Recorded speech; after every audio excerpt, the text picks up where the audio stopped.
The roof consists of 4 sections. Section 1 is a piece that starts out as a 1/2 inch wide by 8 inch long, and you can either cut this into individual 1 inch pieces or just do some deep scores every 1 inch for this. So that's the prep for that. And then we'll put some cardstock joining strip across the top, and I'll show you that in a minute.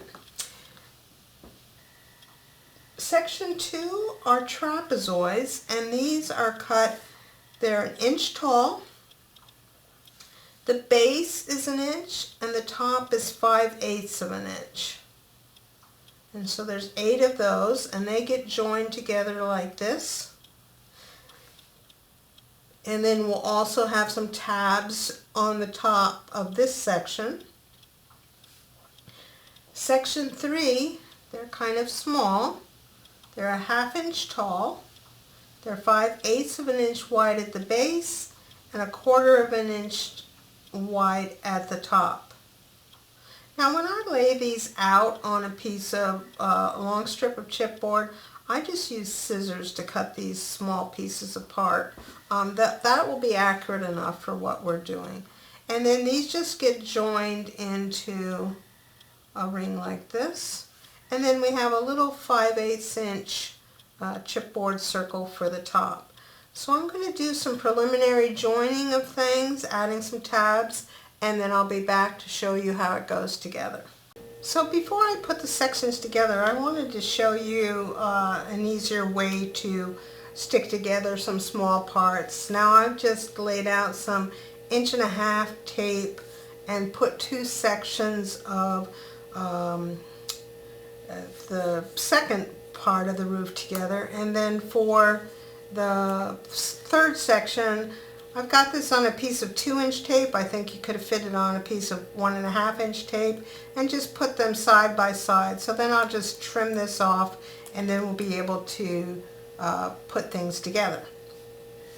So now I have all 4 sections prepped and ready to join, and I'm going to start by joining the bottom section into a ring just by butting up these 2 last pieces and giving that a burnish.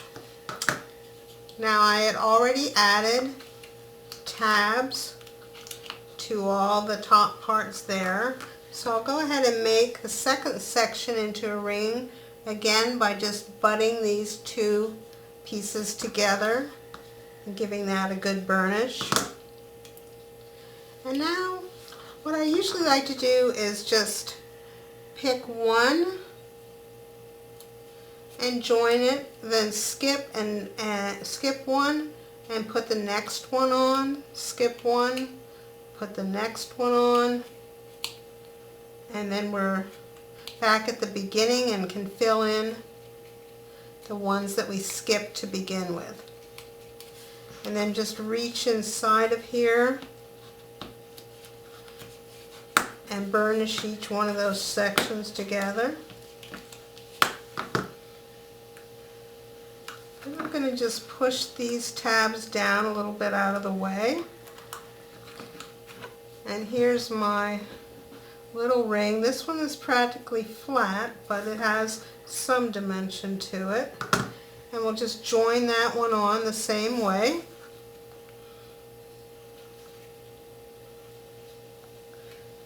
Do one.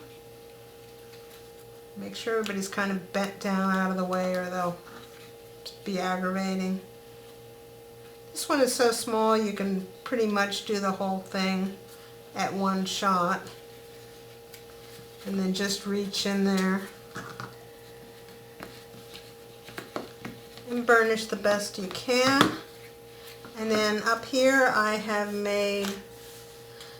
just added a piece of cardstock with some score tape on it and cut some little wedges so that they could attach to all the previous sections. So I'll just bend these little tabs down.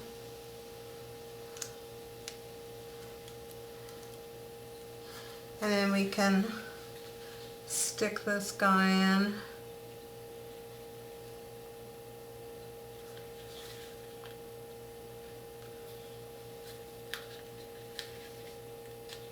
just kind of push it up so that he's flat there with the other ones, and here I just burnish with my finger.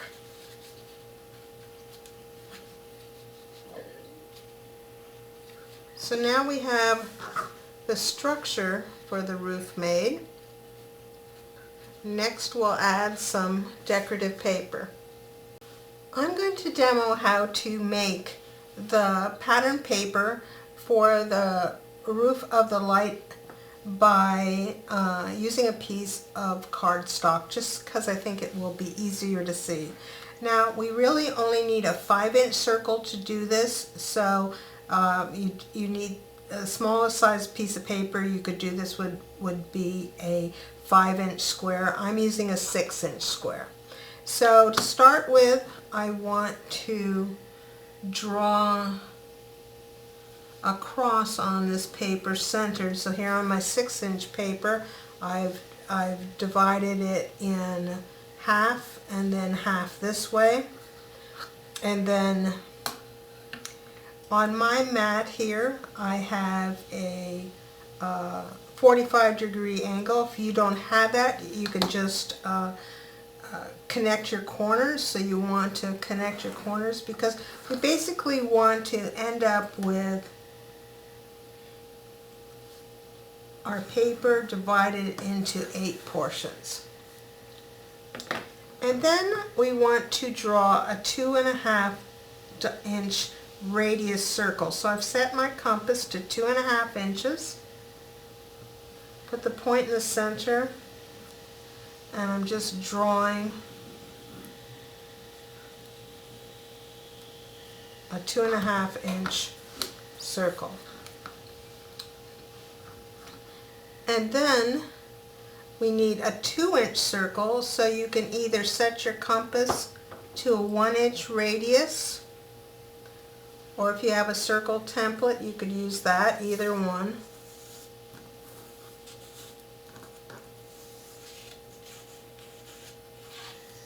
So 5-inch circle, 2-inch circle, and then we just need a little 5/8 inch circle in the center, and I'm just using this template that I have.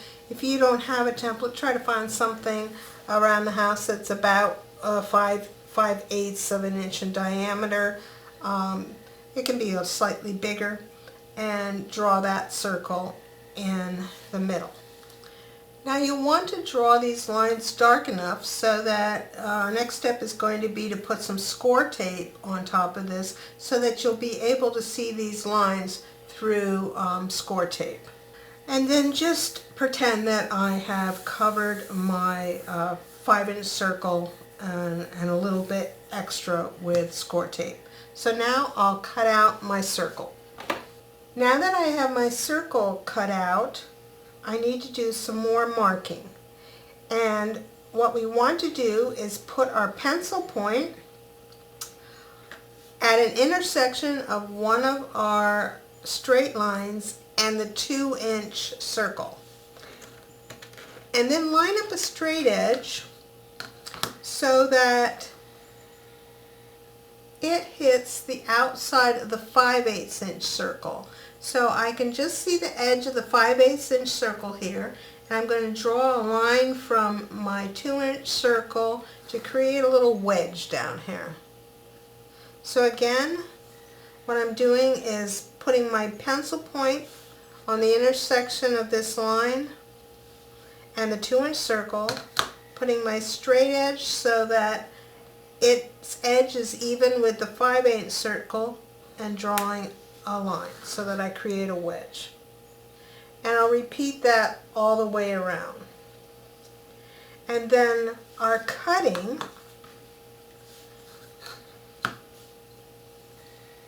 we don't cut anything up inside of the 5/8 inch circle.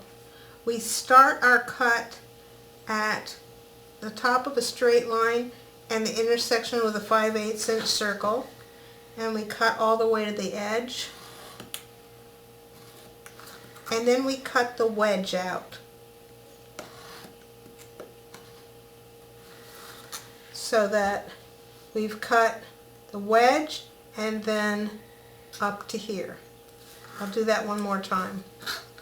Cut from the intersection of the 5/8 inch circle along one of the lines all the way to the edge, and then cut out the wedge.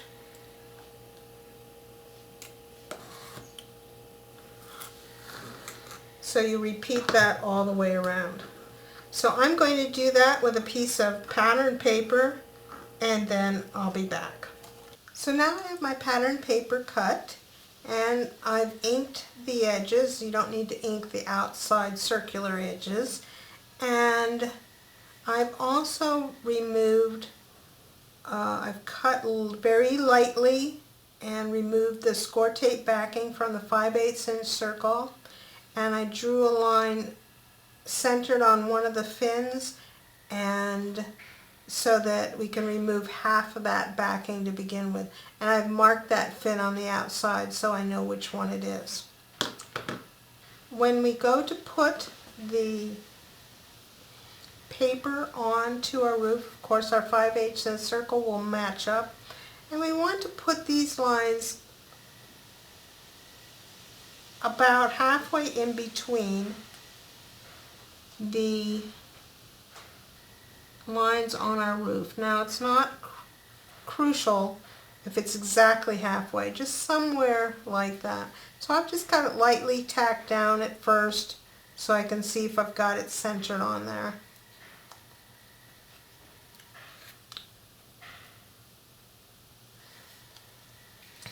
And then this fin that we marked,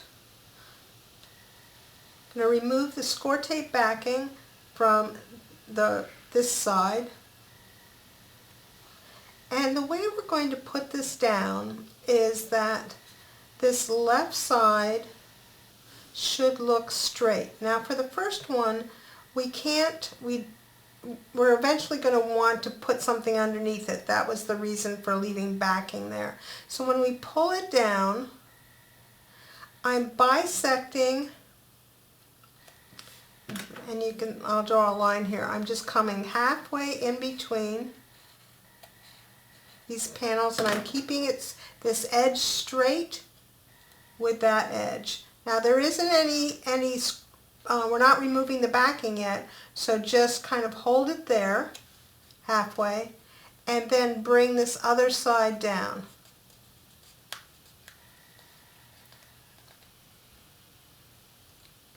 Now from here on out, we can remove one petal at a time. Check to make sure, depending on how wide your score tape was, there may be more than one piece of backing to remove. Now you may need to draw a little guide point. I'm going to just put a little point that's like halfway in between. I can kind of see that, and then that's where I'm going to aim for with my piece as it comes down. And then, you know, this is a curved surface, so you just kind of have to work it around a little bit.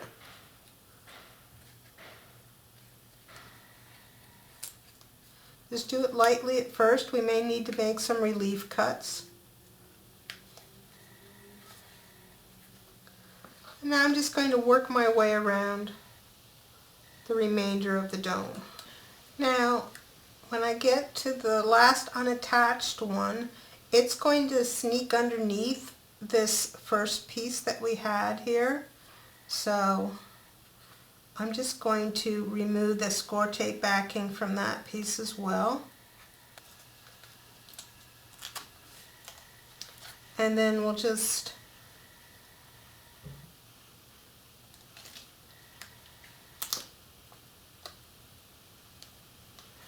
sneak this edge underneath here.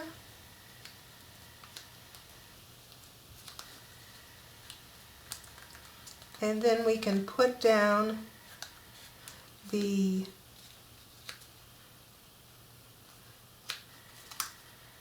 first edge from the first piece that we had.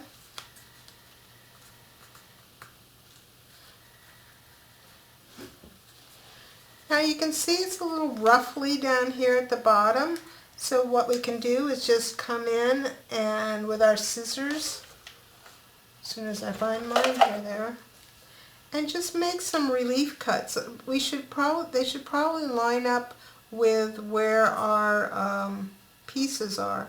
So I'm just going to come up here to where I can see I need it and just make a cut and bring the other one right on top of it and proceed around to do that.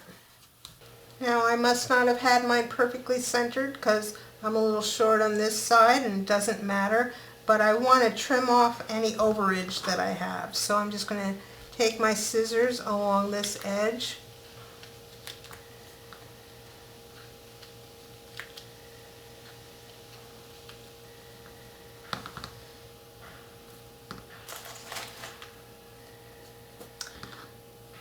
so that's pattern paper on the top part of the dome.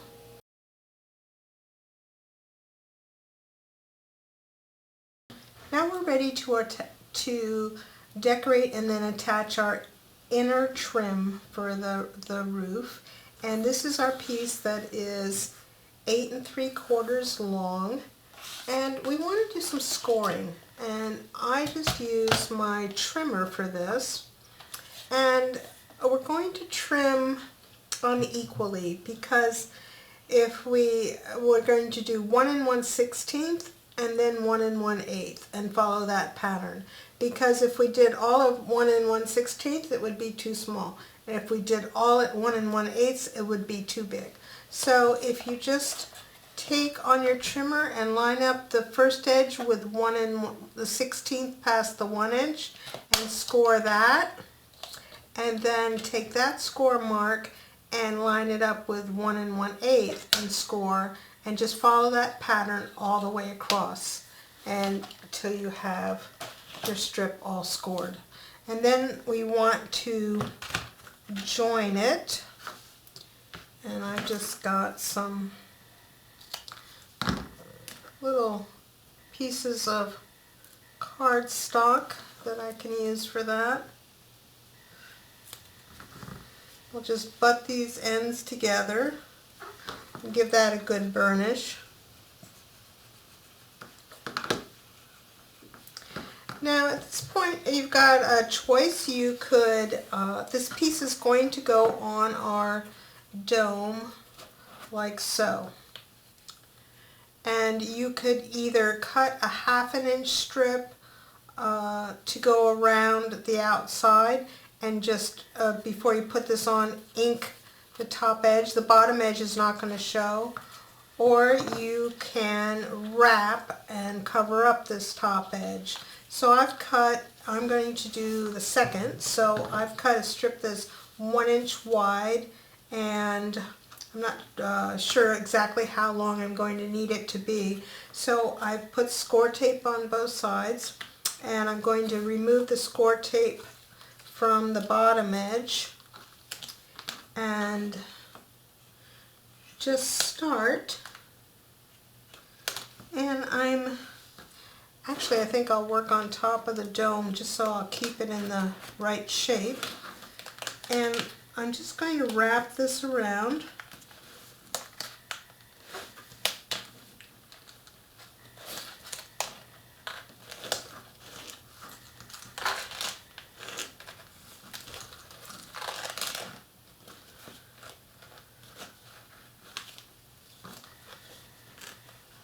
Then when I get near this end, I can see how much I need. I think I'll just butt these two ends together here.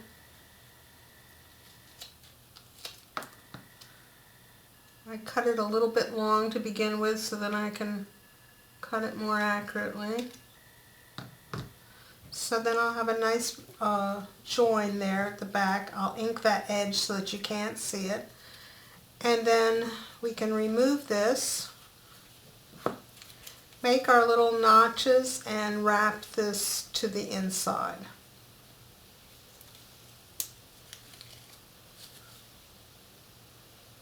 So I'll be back when I have that completed.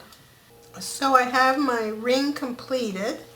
And to attach it, I'm just going to start it on its journey down here, and then I'm going to run a bead of glue along the dome, but probably, about 1/4 of an inch or so from the bottom edge, because it's when we push this down, it's going to push that glue. And it's a pretty snug fit, so pressure is going to hold it in there for us. So now I'm just going to push it all the way down and make sure it's even with that bottom edge. And that's our inner trim completed.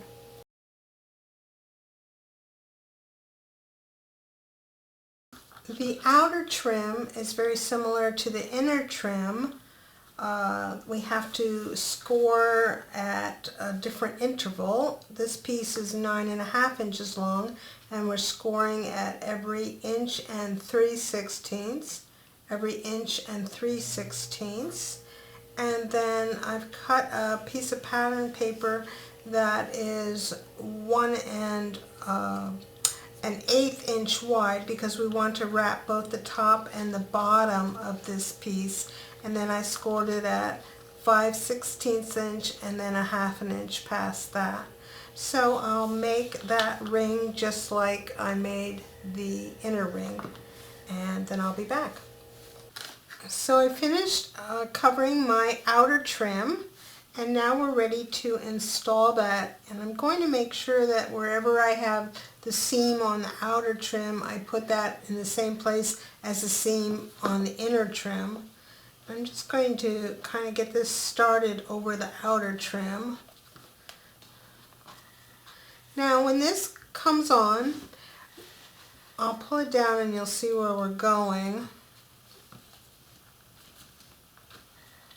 We're going to have about a 1/4 inch reveal of the inner trim.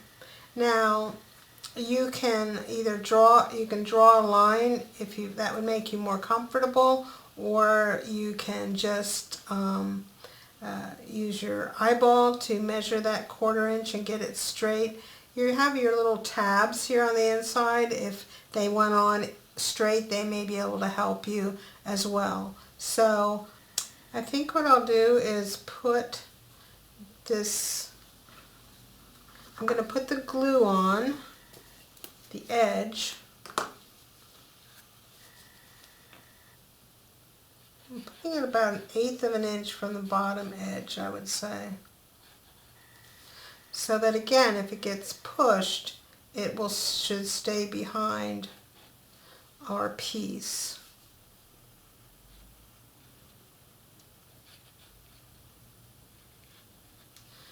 And then I'm looking for my seam, and then I also have some directional paper here, so I'm making sure that I have that facing the same way.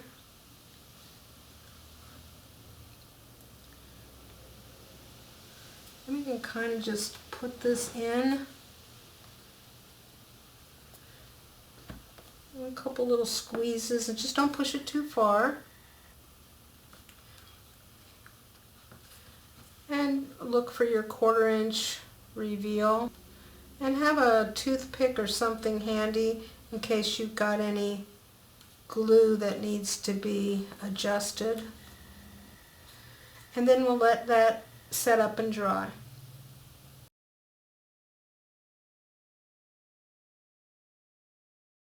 Now this is how our roof goes on. It just sits on top of here.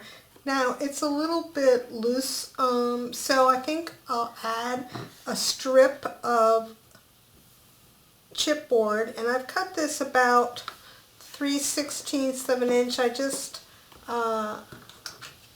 stuck my ruler up inside of here, and it has a 1/4 inch overhang, but I don't want to be able to see it, so I don't cut this any wider than 3/16. An 1/8 to 3/16. And I've cut this 8.5 inches long and scored it at every 1/16 inch. And then I just put a little piece of 1/8 inch score tape on the back of it. And I'm going to come right along this top edge and just give it a little tug as you go along, because it'll be just big enough to fit. If there's a little gap at the end, don't worry about it. It's not important. This is just here to make sure that the roof fits on there nice and snug. You can see I have a little gap here at the end, and that doesn't bother me. So now when we put our roof on,